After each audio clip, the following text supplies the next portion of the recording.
Git version control, the tool every developer needs but many fear to master.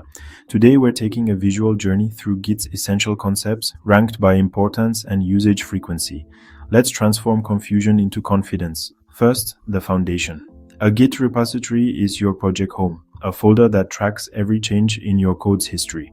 When you clone a repository, you create a local copy of a remote project, bringing the entire history to your machine so you can work offline.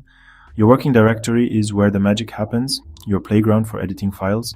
Before changes become permanent, they pass through Git's staging area, a temporary holding space where you prepare the exact changes you want to record. Think of commits as snapshots. Each one captures your project at a specific moment in time and includes a message describing why the change was made. Branches are Git's superpower. They're movable pointers that let you work on features or fixes in parallel without breaking main code. Head simply points to your current location, the branch or commit you're on. When it's time to combine work, merge brings branch histories together. Sometimes you'll resolve conflicts manually when changes collide. For cleaner history, rebase can replay commits onto another branch, though it rewrites history and requires care.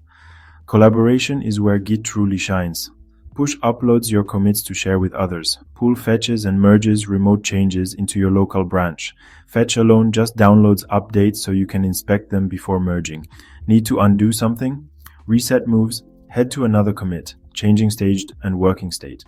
While revert adds a new commit that safely undoes a past commit. Stash saves uncommitted work temporarily so you can switch contexts and come back later. Want to inspect history?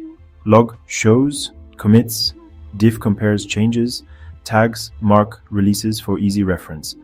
Use these tools together and Git becomes less mysterious and far more powerful. Master these fundamentals, practice with a real repo, and you'll go from Git anxious to Git confident.